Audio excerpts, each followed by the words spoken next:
Imagine um homem que teve tudo: riqueza, proteção divina e um tio que era o maior exemplo de fé da história. Mas uma única decisão arruinou sua vida e manchou seu nome para sempre. Essa é a história de Ló, e ela pode ser a sua também se você repetir seus erros. Antes de começar, já deixa seu like e se inscreva no canal para não perder nenhuma revelação poderosa da Bíblia. A Bíblia nos apresenta Ló como um homem que nasceu em meio a uma família abençoada. Seu avô, Terá, era um homem influente na antiga Ur dos Caldeus, e seu tio Abraão se tornaria o pai da fé. Desde cedo, Ló teve a chance de aprender com o melhor exemplo espiritual possível. Mas algo aconteceu. Quando Deus chamou Abraão para sair de sua terra e seguir para Canaã, Ló decidiu acompanhá-lo. A princípio, isso parecia uma boa escolha. Ele estava sob a proteção de um homem que ouvia a voz de Deus diretamente. Porém, com o tempo, os rebanhos de ambos cresceram tanto que a terra já não suportava os dois.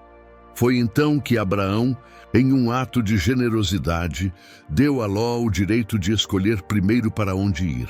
E aqui está o momento crucial. Ló olhou para o Vale do Jordão e viu que a região era toda bem regada, como o jardim do Senhor. Gênesis 13:10. Ele viu riqueza, fertilidade e oportunidades. Mas havia um detalhe terrível. Aquelas terras incluíam as cidades de Sodoma e Gomorra, lugares já conhecidos por sua extrema perversidade. Ló fez sua escolha.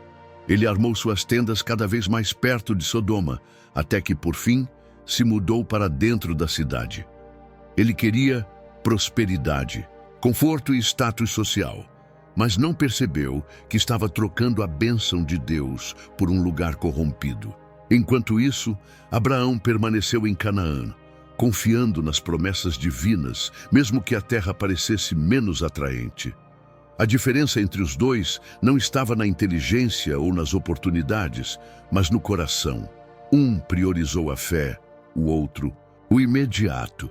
Ló achou que estava fazendo um bom negócio, mas sua escolha o levou a uma sequência de tragédias.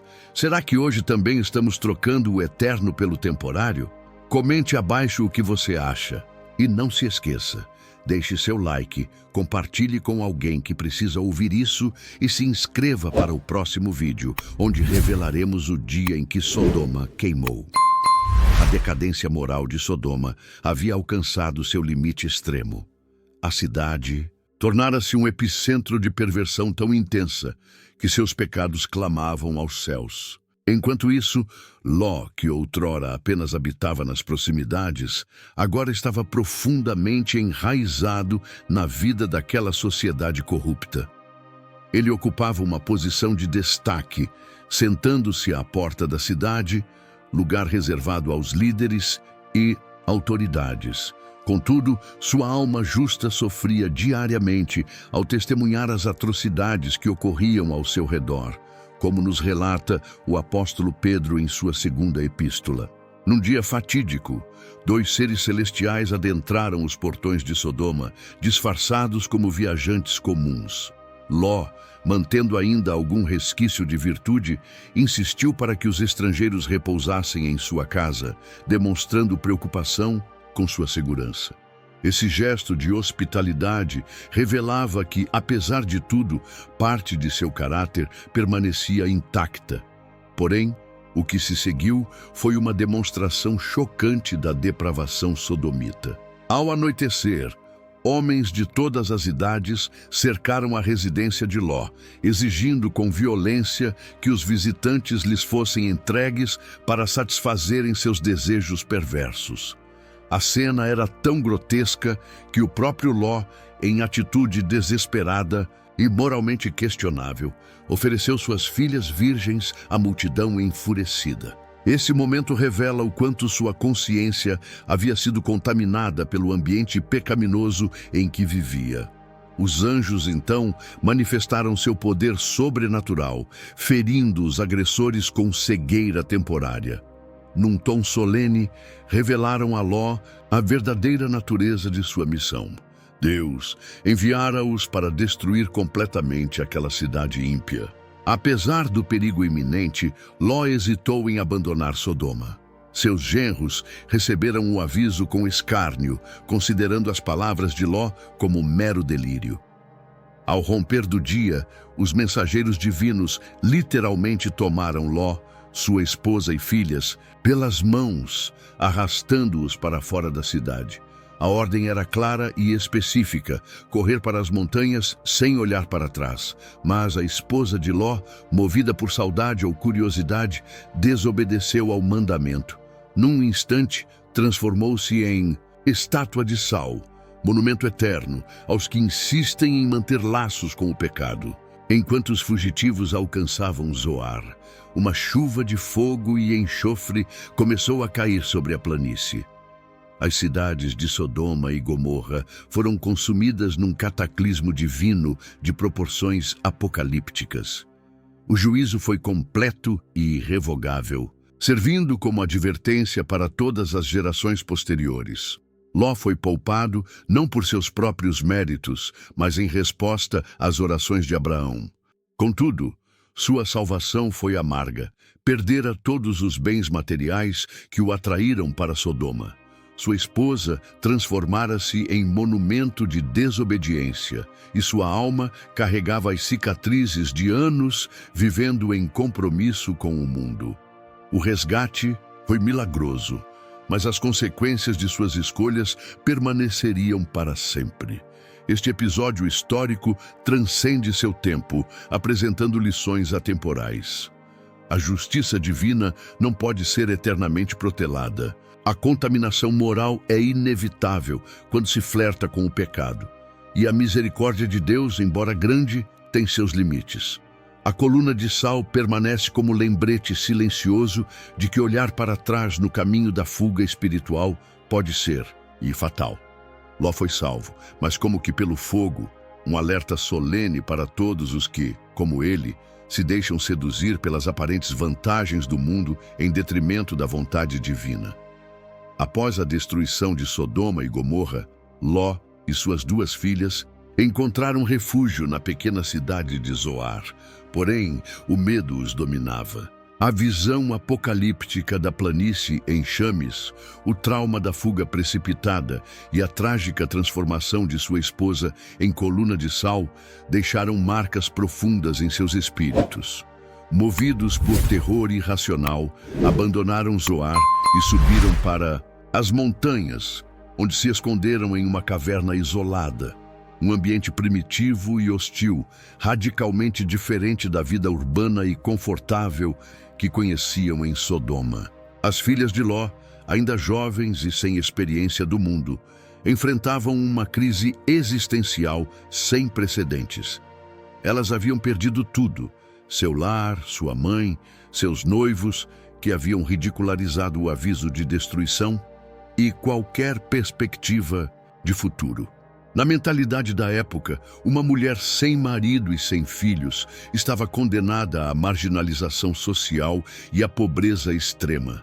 Seu pai, outrora um homem respeitado e próspero, agora era apenas um refugiado traumatizado, envelhecido precocemente pelas circunstâncias. Foi nesse contexto de desespero que as jovens elaboraram um plano macabro. A Bíblia relata que a filha mais velha disse à mais nova: "Nosso pai está velho, e não há homem algum na terra para se unir a nós, segundo o costume de toda a terra.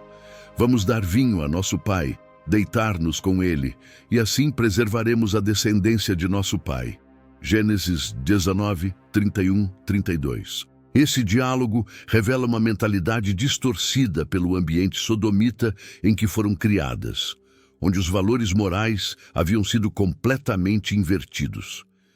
Em 2 noites consecutivas, as filhas embriagaram Ló até que ele perdesse a consciência de seus atos. Cada uma, por sua vez, deitou-se com o pai inconsciente. O texto bíblico é claro ao afirmar que Ló não percebeu quando ela se deitou nem quando se levantou. Gênesis 19, 33, 35. Essa ênfase sugere que, embora moralmente responsável por ter se embriagado, ele não foi um participante consciente do ato incestuoso. O resultado dessas uniões abomináveis foi a concepção de 2 filhos, Moabe e Ben-Ami, que se tornariam patriarcas das nações moabitas e amonitas, respectivamente. Ironia trágica. O desejo das jovens de preservar a linhagem familiar resultou no surgimento de povos que se tornariam inimigos persistentes de Israel. Os moabitas e amonitas, posteriormente, seduziriam os israelitas à idolatria e imoralidade sexual, criando um ciclo de pecado que perduraria por séculos. Esse episódio obscuro da história bíblica apresenta múltiplas camadas de significado. Em primeiro lugar, revela as consequências de longo alcance da decisão inicial de Ló de se estabelecer em Sodoma. Suas filhas, criadas em meio à depravação moral daquela sociedade, internalizaram valores distorcidos que as levaram a cometer atos impensáveis para quem tivesse sido educado em um ambiente piedoso. Em segundo lugar, o incidente ilustra o princípio de que o pecado gera mais pecado. A escolha inicial de Ló por Sodoma, motivada por conveniência material, desencadeou uma cadeia de eventos que culminou nesse ato vergonhoso na caverna. Como observou o apóstolo Paulo, não se deixem enganar, de Deus não se zomba, pois o que o homem semear, isso também colherá. Gálatas 6:7. Por fim, a história serve como contraponto à fé de Abraão. Enquanto o tio de Ló confiava nas promessas divinas, mesmo em situações humanamente impossíveis, como a concepção de Isaque em sua velhice, Ló e sua família recorreram a meios humanos e pecaminosos para resolver seu dilema existencial. A diferença fundamental estava na orientação espiritual. Abraão olhava para o alto. Ló e suas filhas olhavam apenas para suas necessidades imediatas. Este triste capítulo na vida de Ló encerra sua narrativa nas Escrituras. Não sabemos quanto tempo ele viveu após esses eventos, nem como lidou com o conhecimento do que suas filhas haviam feito. O que permanece é um legado de advertência. As escolhas que fazemos não afetam apenas nossa vida, mas podem ecoar através das gerações, com consequências imprevisíveis e muitas vezes trágicas. A caverna escura tornou-se metáfora do estado espiritual de quem troca a luz da fé pelas sombras do compromisso com o mundo. Das relações incestuosas na caverna, surgiram 2 filhos que carregariam em seus nomes e em suas descendências as marcas desse pecado original. A filha mais velha deu à luz Moabe, cujo nome significa proveniente do pai, uma declaração explícita e vergonhosa de sua origem. A filha mais nova nomeou seu filho Ben-Ami, que significa filho de meu povo, outro eufemismo revelador para encobrir a verdadeira natureza de seu nascimento. Estes nomes funcionavam como códigos que simultaneamente confessavam e ocultavam o segredo terrível de suas concepções. Os moabitas e amonitas, descendentes dessas crianças nascidas na caverna, cresceram para se tornar nações significativas na região a leste do Jordão. Suas histórias se entrelaçariam repetidamente com a do povo de Israel, quase sempre em conflito. A Torá, posteriormente, estabeleceria que nenhum amonita ou moabita entrará na Assembleia do Senhor, nem mesmo os seus descendentes até a 10ª geração. Deuteronômio 23:3. Uma restrição dura que refletia a natureza pecaminosa de suas origens. Curiosamente, a história não termina aí. O livro de Rute revela uma virada surpreendente. Rute, a moabita, tornou-se bisavó do rei Davi e, portanto, ancestral do Messias. Isso demonstra a graça redentora de Deus, capaz de transformar até as origens mais manchadas em veículos de bênção. No entanto, durante a maior parte da história bíblica, essas nações representaram obstáculos espirituais para Israel. Os moabitas seduziram os israelitas à idolatria em Baal Peor, Números 25, enquanto os amonitas promoveram o sacrifício de crianças a Moloque. 1 Reis 11:7. O surgimento dessas nações a partir do pecado de Ló e suas filhas ilustra um princípio teológico profundo. As más escolhas geram consequências que transcendem gerações. O que começou como um ato desesperado para preservar a linhagem familiar resultou em séculos de conflito e tentação espiritual para o povo de Deus.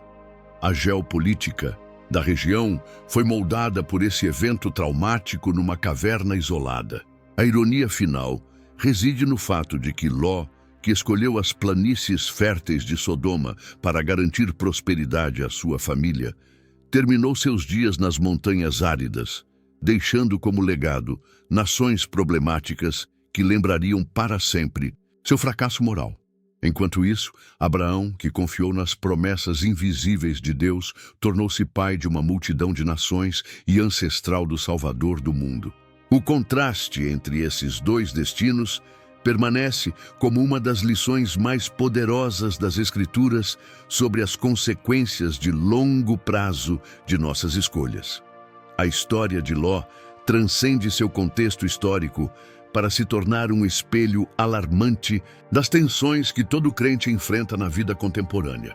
Seu drama pessoal encapsula a luta perene entre o chamado divino e as seduções do mundo, entre a fé no invisível e a atração pelo imediatamente palpável. Ao analisarmos sua trajetória, descobrimos padrões de comportamento que continuam a se repetir em nossa era, tornando sua narrativa perturbadoramente relevante. O primeiro erro crítico de Ló foi sua abordagem gradualista ao pecado. Ele não se mudou diretamente para Sodoma, mas primeiro armou suas tendas até Sodoma. Gênesis 13:12, aproximando-se paulatinamente da cidade corrupta. Esse processo de acomodação progressiva ao mal encontra paralelo evidente na forma como muitos hoje justificam pequenos desvios morais, convencendo-se de que podem controlar o nível de seu envolvimento com valores contrários à fé. A lição é clara. Não existe posição intermediária segura quando se trata de convivência com o pecado organizado. Sua segunda falha foi a inversão de prioridades. Ao escolher a planície do Jordão, Ló baseou-se exclusivamente em critérios econômicos. Todo o Vale do Jordão era bem irrigado, Gênesis 13:10, sem considerar o custo espiritual. Essa mentalidade materialista ecoa na atual obsessão por prosperidade financeira a qualquer custo, mesmo quando isso significa comprometer princípios ou associar-se com ambientes moralmente questionáveis. A prosperidade de Ló em Sodoma mostrou-se ilusória quando toda sua riqueza foi consumida no fogo do juízo divino. O terceiro erro foi sua incapacidade de influenciar o ambiente em que vivia. Apesar de ser chamado de justo, 2 Pedro 2:7, não há registro de que Ló tenha tentado reformar ou confrontar a maldade de Sodoma. Pelo contrário, foi a cidade que o corrompeu, a ponto de oferecer suas próprias filhas para satisfazer a perversão da multidão. Essa passividade diante do mal adverte contra a ilusão de que podemos permanecer moralmente neutros em ambientes espiritualmente hostis. Ou transformamos o meio, ou seremos transformados por ele. A experiência de Ló também revela os perigos da hesitação diante do chamado para a separação. Quando os anjos ordenaram que fugisse, ele hesitou, Gênesis 19:16, exigindo intervenção física para ser removido da cidade condenada. Essa relutância em romper com o pecado encontra paralelo na dificuldade que muitos têm hoje em abandonar relacionamentos, empregos ou situações que sabem serem espiritualmente prejudiciais. O custo da hesitação foi trágico. Perdeu todos os bens materiais e sua esposa transformou-se em monumento de desobediência. O desfecho na caverna expõe a consequência final do compromisso com o mundo, a corrupção da própria família. As filhas de Ló, criadas em Sodoma, internalizaram seus valores distorcidos e replicaram sua perversão. Esse fenômeno repete-se hoje quando pais que flertam com o mundanismo se surpreendem ao ver seus filhos adotando estilos de vida radicalmente contrários à fé. A lição é dura, mas necessária.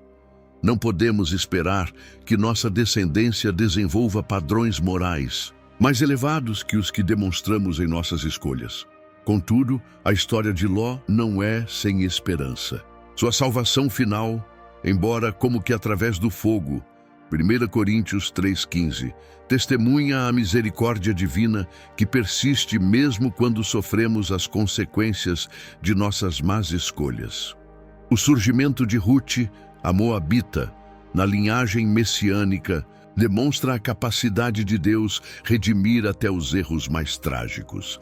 A narrativa de Ló serve assim como advertência solene e convite à vigilância, lembrando-nos que nossas decisões hoje ecoarão através das gerações, para bem ou para mal.